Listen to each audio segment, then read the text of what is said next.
Rapaz, eu vou contar, 100 anos para contar e não conto tudo. Sofrimento e alegria. E a gente foi criado nisso aí, trabalhando na lavoura e mexendo com o garimpo para ajudar, né? Com a descoberta do garimpo aqui em Mato Grosso, meu pai resolveu vir embora da Bahia para Mato Grosso.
Eu tenho que começar? Pode começar.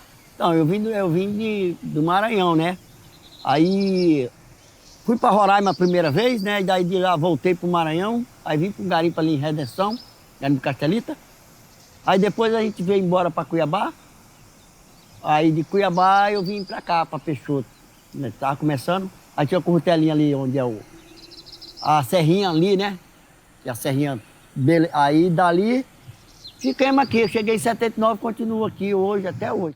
Esse projeto do Garimpo Sustentável, ele foi concebido no ano passado, né, 2021, a partir de uma conversa na Metamate com os colegas, né, e frente às frequentes notícias na mídia, né, do aspecto negativo da garimpagem no Brasil, né.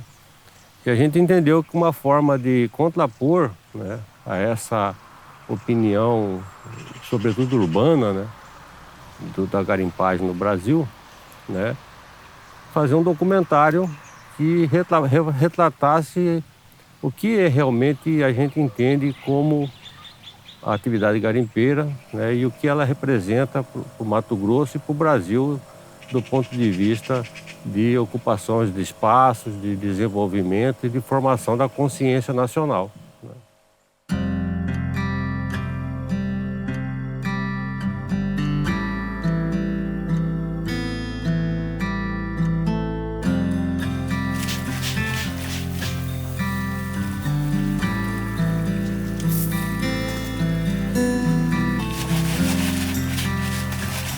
E o marco desse projeto, em verdade, se tornou as comunidades garimpeiras tradicionais, quer dizer, buscar resgatar aonde nos municípios que tiveram origem a partir do garimpo ou da mineração, aquelas comunidades remanescentes que ainda existem em alguns municípios e que trazem na sua essência a cultura, e a identidade desse povo que hoje é o estado de Mato Grosso, né, que se tornou Mato Grosso, né.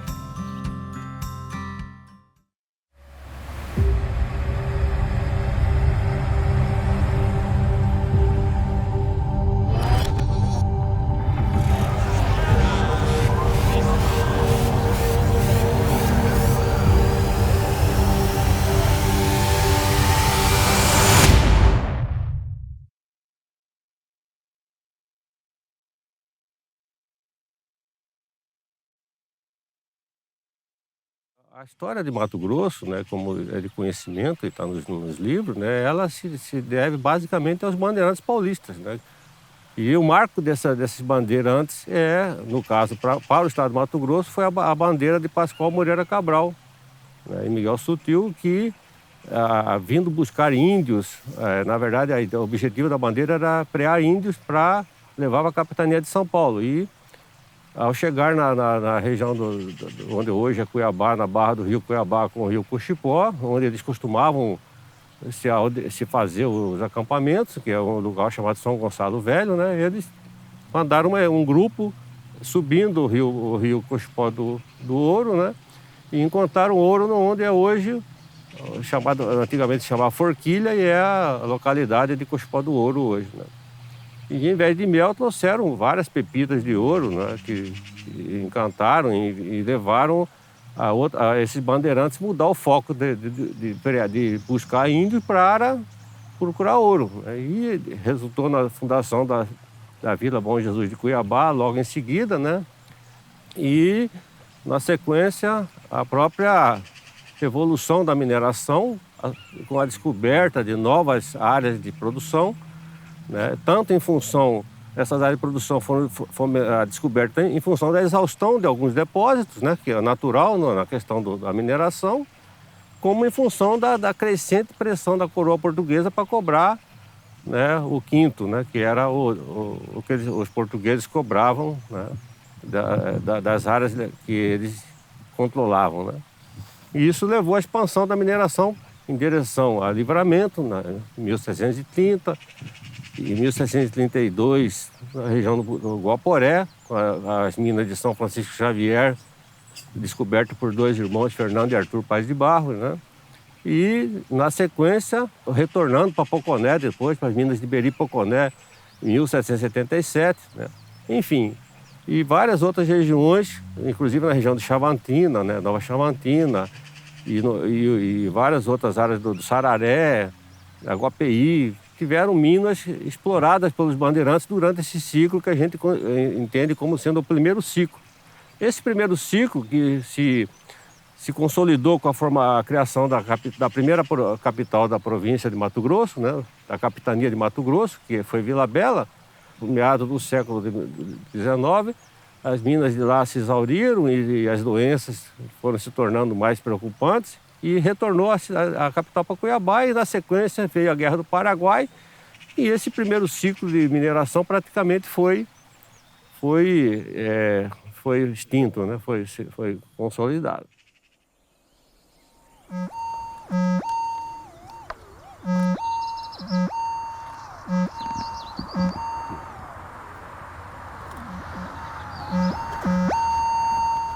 Acho que esse aqui é um ouro, hein?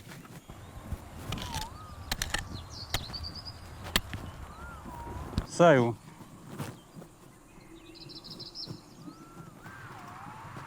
E aí, eu achei um ouro aí, ó. Aí, ó. Mais 2 gramas. Aí, ó. Saiu aqui. Massa, hein?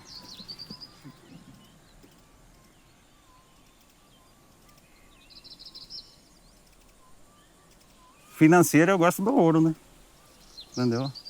Porque ele me traz bastante alegria, entendeu? Aí eu gosto mesmo de mexer com ouro, né? Porque minha vida foi isso. Desde criança eu acompanho meu avô, eu tinha 5 anos e acompanhava meu avô. Pedir para Deus abençoar aí, para nós botar numa pepita hoje. O que eu tenho hoje, primeiramente Deus e depois esse aparelho. Esse aqui, ó. Vou até tirar. Esse aqui é uma proteção só por causa de chuva, né? Para não chover. Mas eu vou tirar aí, ó. O aparelho é esse. Tudo que eu tenho foi Deus, primeiramente, e depois esse aparelho que me deu. E eu consegui construir minha casa, montar meu sitinho. Graças a Deus tenho meu carrinho. Eu gostaria que vocês pudessem intervir a nosso favor com a liberação, conversar fazendeiro, Estado, para liberar área para a gente poder trabalhar. Nós tivemos outros ciclos, um segundo ciclo associado à criação de outras cidades. Um marco é a vila de Caçununga, que é no município de Guiratinga, no Tesouro, ali naquela interface, que marca o registro de uma população eminentemente nordestina, principalmente baianos, né, que vieram para explorar diamante no Mato Grosso. Então aí registra nesse ciclo, principalmente no início do século XX, Poxoréu, Guiratinga, Tesouro, Alto Garças, né, Torixoréu, enfim, várias cidades da região leste do Mato Grosso que tiveram esse vínculo formacional a partir dessa migração de populações que vieram para explorar diamante no Mato Grosso. Foi na beira do córrego Caçununga e não do Garça, que encontrou-se com os Bororos, falou que existia uma pedra brilhante, que era, os Bororos falavam mani.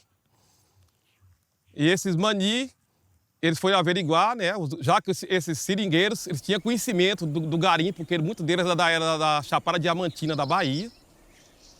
E lá Caçununga, eles vendo aquela pedra, aquela pedra brilhosa que os índios mostrou para eles, eles reconheceram que era diamante. Eles ficaram tão encantados que voltaram para a Bahia, para aquela região de Minas Gerais, dar notícia que encontrou um verdadeiro tesouro aqui em Mato Grosso. Muitos deles vieram a pé, duraram, as caminhadas eram de 6 a 5 meses, até um ano, muitos pararam ao longo do caminho. E eles vieram para o Caçununga, e de lá então começou o processo de formação das outras comunidades garimpeiras de tesouro. Garimpos, então, aqui na nossa região vão se tornando famosos, mas a história na nossa cidade, no lugar onde hoje está a Guiratinga, ela começa nas margens desse córrego que nós estamos aqui fazendo essa entrevista. Lajeado pela característica do solo, a laje nas margens do rio. Isso ia implicar muito trabalho, alavanca, picareta, enxadão. Dioturnamente, os garimpeiros, na ânsia de bamburrar, vão escavar o leito, a margem desse rio, para conseguir encontrar diamante. E havia tanto diamante, mas tanto diamante, que um dos entrevistados dizia que era mais fácil você achar o diamante do que você vender. Era um carumbé de cascalho e uma mão cheia de pedras diamantíferas. Então essa história, ela foi sendo contada pelos primeiros garimpeiros que aqui chegaram. Tem 35 anos que eu conheci Alberto Soares de Carvalho, garimpeiro, e fui com ele para o Bandeira.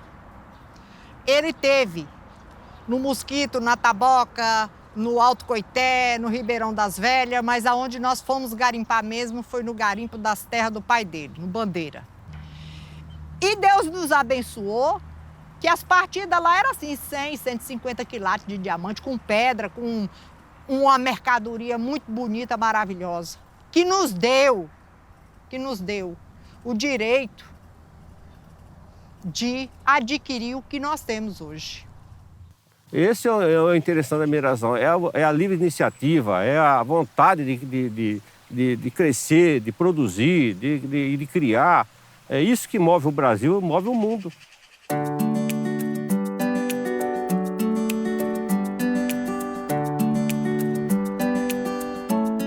Falar sobre Alto Paraguai para mim é muito gratificante por eu ser filha de Alto Paraguai e por ser filha, neta, sobrinha de garimpeiros que aqui vieram, né, em busca da pedra que brilha aqui no Gatinho, né, na época denominada Gatinho.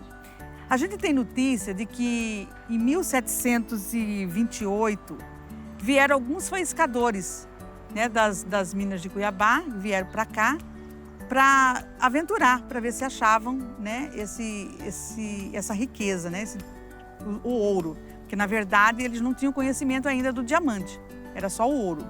Aí, quando mais tarde que aqui ficaram, que eles perceberam que tinha diamante também. Primeiro quem veio foi o meu avô, né, pai do meu pai. Aí, quando eles vieram, meu pai tinha apenas 3 anos, e aí eles voltaram mais tarde para buscar outros pessoal que vieram. Aí, na época aqui era garimpo, né, renda, naquele tempo dava bastante diamante. Aí meu pai foi crescendo também, começou a trabalhar em garimpo, aí o garimpo foi diminuindo um pouco, aí começaram a mexer com lavoura, né, com essas coisas assim, mas sempre o foco era o garimpo. Nesse tempo vem a mim 22 pessoas. Naquele tempo a gente vinha, não era de ônibus, a gente vinha de pau de arara, como o povo dizia antigamente, era pau de arara, caminhão. com a proibição do garimpo aí veio a minhoca, né? E agora o meu pai ele recebe um benefício pela idade, né?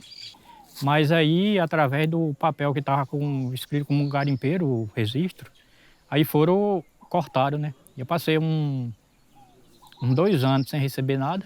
Corri atrás para descobrir o porquê. Porque ele estava com uma restrição por causa do documento dele de casamento, a certidão de casamento dele estava contando como garimpeiro. Eu acho um descaso, porque a profissão de garimpeiro deveria ser reconhecida pelo governo, né, como geralmente uma profissão, porque é uma profissão.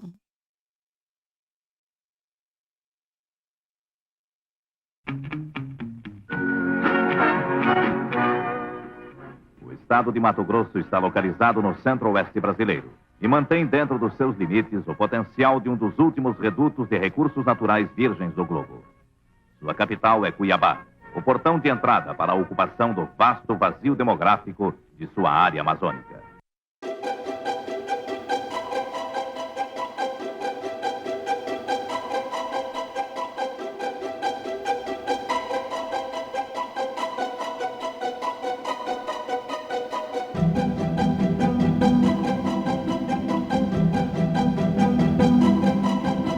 Você tem como marco os garimpos da região do Juruena e do Apiacás, que datam da década de 50, né, fim de 1947 a 50, as primeiras pistas, as primeiras pesquisas já documentadas nessa região.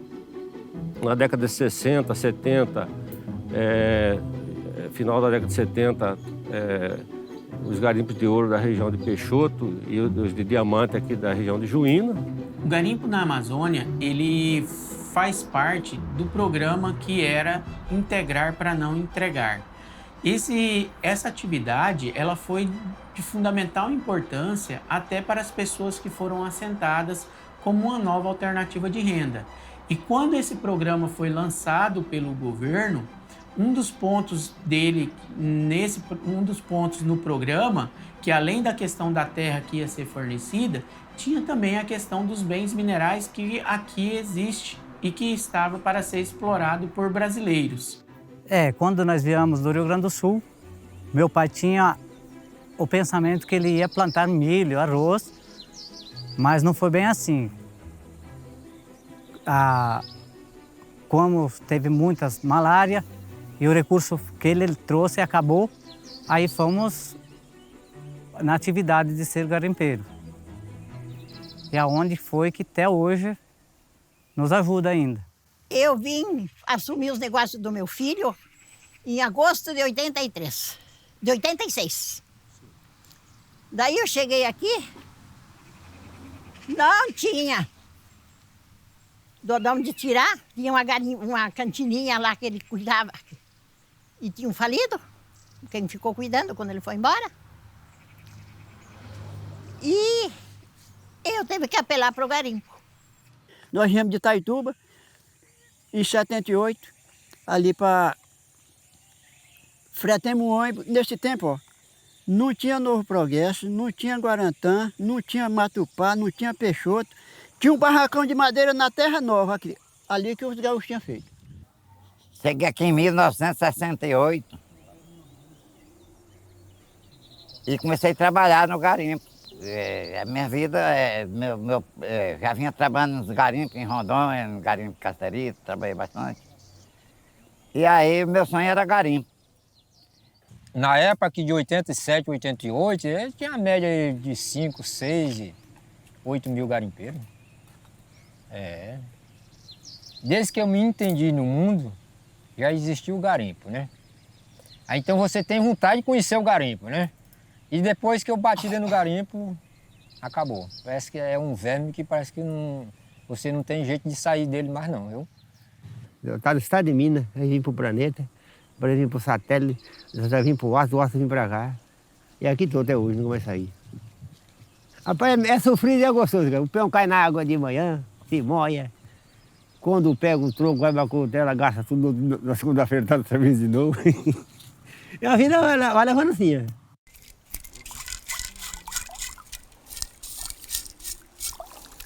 trabalhava na Itaipu e eu tinha um sonho que a minha profissão não era aquela. Ia ter uma nova profissão onde eu ia botar a mão no dinheiro que eu não ia nem acreditar, né?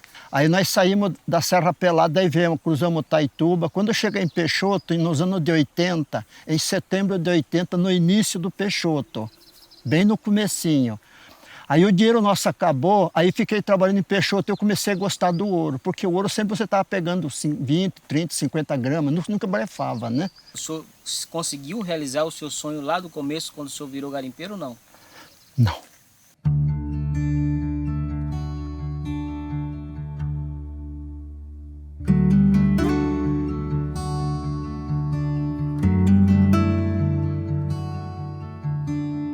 Quando eu fui abrindo a estrada, a rodovia R1, já veio um francês chamado Treterreau, e eles já tinham o documento do subsolo, alvará do subsolo, o DMPM, tá? Então, e daí veio a exploração do garimpo, aí, pela empresa, daí veio os garimpeiros. Quando veio os garimpeiros, tinha uma ação, né, na justiça, que o governo do estado tinha mandado tirar os garimpeiros. Nessa época, eu era deputado e o Bezerra era governador. Então vinha um ônibus de polícia. Falou: Bezerra, você tem que saber a história, né, do garimpo em toda parte, porque só essas empresas que têm o direito, e nossos brasileiros não têm o direito. Então daí ele paralisou, porque eu propus até, nessa época, vir, né, com as polícias, né, a favor do garimpeiro. Se Deus quiser, a Metamate vai organizar isso aqui para colocar em ordem, não só Juína, como a região toda, o estado todo. Em 1986 teve a invasão dos garimpeiros, devido ao que o garimpeiro chama muito de fofoca, né? Que estava tirando quilos e quilos de diamante e tal. E na realidade não era bem isso, tirava diamante, mas não era isso tudo. Então houve uma invasão garimpeira onde realmente passou aproximadamente 45 mil garimpeiros na região. Era floresta, né? Floresta densa, em muitos casos, e teria que se derrubar essas áreas. Mas baseado também, por falta de conhecimento de muita gente, que discriminou essa atividade, a área mineralizada em todo o Brasil não chega a 1%. Mas, infelizmente, ela é associada aos aluviões, às drenagens, aos rios, que é isso que os ambientalistas, as pessoas condenam a atividade por causa disso até hoje. A atividade garimpeira ela é um segmento do nosso setor mineral, reconhecido na nossa Constituição Federal, como legislação própria, tanto na questão do título minerário que atende esse segmento, quanto também na pessoa do garimpeiro, que tem o seu estatuto, uma lei que cria o Estatuto do Garimpeiro. A gente pode perceber que há uma distorção, que há uma informação equivocada sobre o nome do garimpeiro. E no decorrer desses anos, a atividade, o setor, ficou muito passivo em ser chamado de garimpo ilegal ou de garimpeiro ilegal. Então hoje a gente vem tentando mostrar que a atividade garimpeira ela é uma atividade lícita, reconhecida e tudo mais. Agora, o que a gente não concorda, a gente não pactua e que a gente trabalha contra é as extrações ilegais. Essas atividades nós não somos favoráveis, a gente trabalha no sentido de combatê-las. Esse projeto ele realmente é um projeto de resgate cultural das praxes dessa atividade, dos roteiros que essas populações vieram a fazer para chegar no Mato Grosso, né? E busca, na essência, né, reconhecer que esse povo que ocupou esses municípios mineradores, na verdade, constituem a origem de Mato Grosso, né? Do estado de Mato Grosso.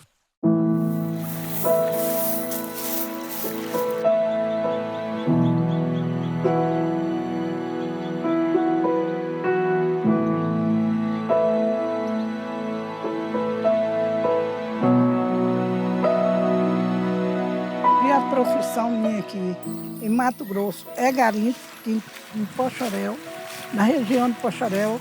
Eu moro na Fazenda Garimpim desde 1955 até hoje. Aqui me casei, criei meus filhos, todo mundo viver aqui até hoje. E a gente sobrevivia do garimpo. O garimpo é que era a maneira sustentável da família de todo mundo, do meu pai, dos meus irmãos, de todos. Então, teve uma época que esse garimpo veio a dar um problema aí, que parou tudo. Aqui nessa época eu tinha uns 150 garimpeiros e essa situação foi complicada porque parou todo mundo, ninguém pôde mais trabalhar e o garimpo ficou encostado aí, com muitas condições de trabalhar. Essa região de Poxarel tem, e tem muito diamante. Falta é os governantes liberar e educar as pessoas para trabalhar. Eles iam dar explicação. Pôr para vir ensinar a gente a maneira de trabalhar. O resíduo não pode pôr aqui, tem que pôr ali. Vamos trabalhar assim para todo mundo ter uma vida normal e ter o que comer. Porque eu estou com 79 anos, vivo do garimpo até hoje. São realidades de vida que emocionam a gente, né? Tá, marido, mulher, filhos, genros ali, estou trabalhando em prol de um sonho de se manter, né? Então, o que me marcou bastante foi ver que são pessoas iguais a gente, trabalhadoras, honestas. Nós tivemos uma grande felicidade de, nesse período todo aí, a gente conviver praticamente com pessoas maravilhosas, com exemplo de vida lindo, muitas pessoas muito mais dignas do que muitos aqui, né, que ficam se gavando a todo momento, né? E que precisa de uma oportunidade, precisa de que o governo, de que tenha uma política que olhe por eles. Não é? Eles não estão lá ilegal porque quer. Do ponto de vista conceitual, eles também são extrativistas. Eles evoluíram nas técnicas de produção, de exploração, mas tem que ser respeitado como tal. Eles estão lá há muito mais tempo do que os ambientalistas, do que esse movimento ambientalista, entendeu? E seus direitos estão respeitados, estão previstos na Constituição e estão sendo desrespeitados. A gente tem, no caso, a atividade garimpeira reconhecida dentro da nossa Constituição Federal. A gente tem, em 89, a lei da PLG 7.805 e a gente tem também o Estatuto do Garimpeiro, tudo sendo criado por um segmento da atividade mineral, que é a atividade garimpeira.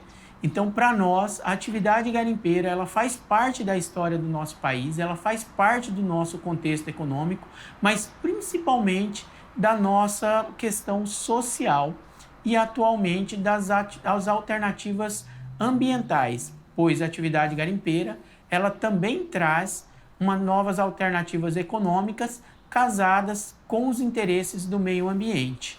Antigamente era só cavado e não tinha importância com o dejeto, material, jogava água no rio e coisa e tal. Aí com a conscientização da COGAVEP já foi mudando de figura.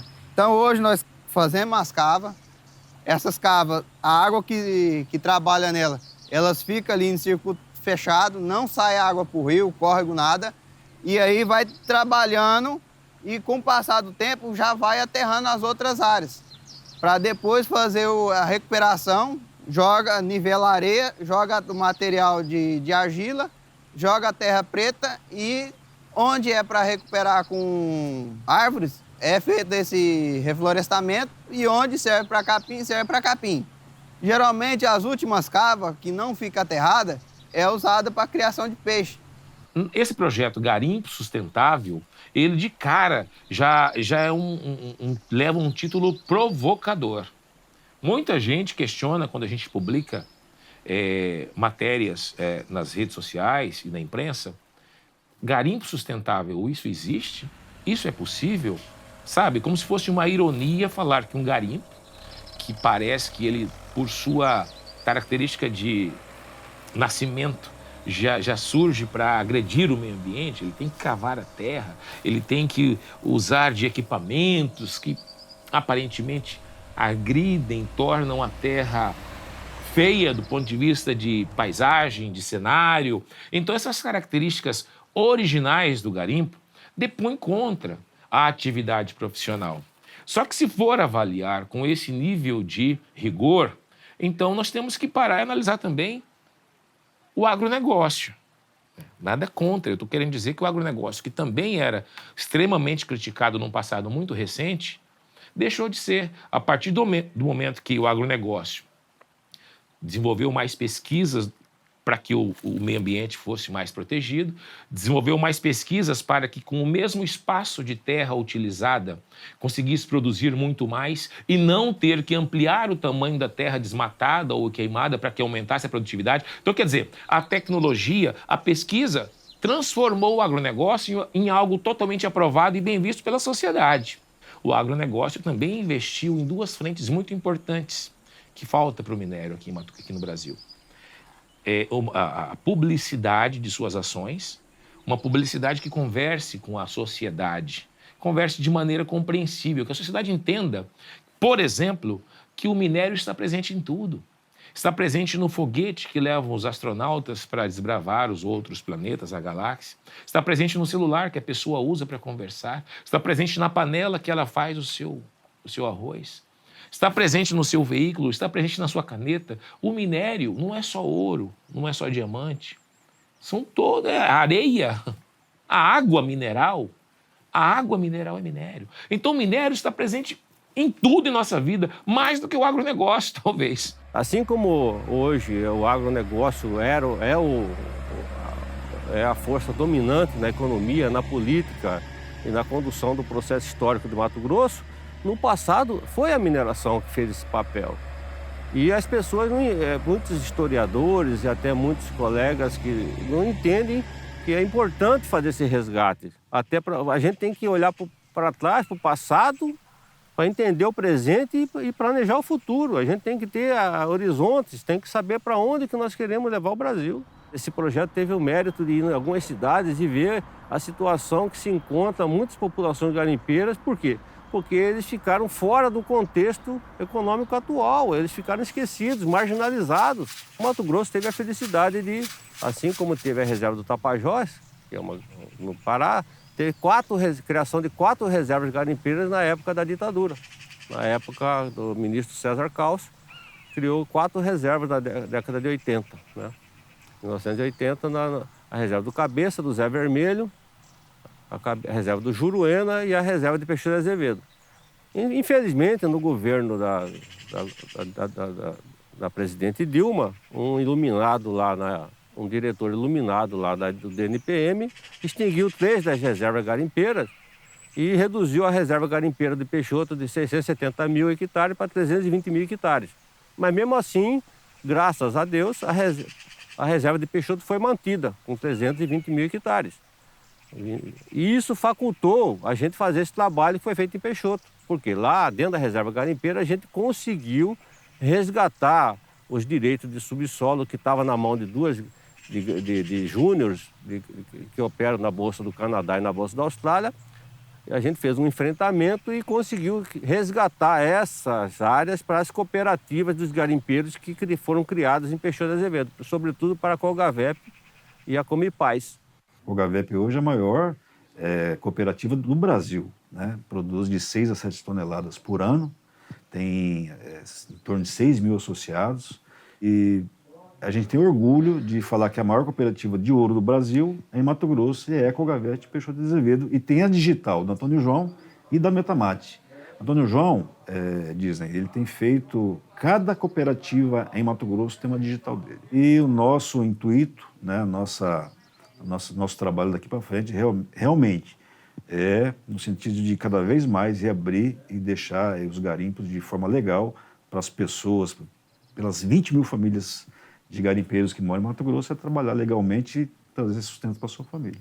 E esse projeto vai ter o mérito de tentar convencer o governo a instituir políticas públicas, ações, ou para melhorar esse tipo de situação que vive essas pessoas, ou criar oportunidades, ou mesmo novas formas de mineração que agreguem essas pessoas dentro de um contexto de sustentabilidade social. Então, nesse primeiro momento, a Cor de Mato fez um projeto e visitou 13 regiões importantes em Mato Grosso, fazendo esse levantamento, né? X município garimpava diamante, X município garimpava ouro, né? A gente poder reativar isso. Nós já conseguimos reabrir um garimpo, abrir o garimpo lá de Aripuanã, estamos reabrindo o garimpo do Novo Aço, que é um garimpo antigo em Mato Grosso, reabrindo o garimpo do Juruena, que é um importante e antigo garimpo de Mato Grosso, que faz parte desse projeto. Pessoas que estão há 35 anos, que não podem trabalhar de forma legal, que não têm condições, e a Metamate, fazendo esse trabalho de fomento nas regiões de Mato Grosso, fez com que esse projeto andasse. Nós precisamos de um segundo grito da independência, porque o Brasil hoje está sendo dependente do mundo todo, o minério nosso todo vai embora e só vai por mão dos pessoais grandes. Os pequenos estão tudo sofrendo necessidade em cima do minério. Tenho 83 anos e quero voltar a trabalhar com o garimpo. E vou trabalhar, com fé em Deus.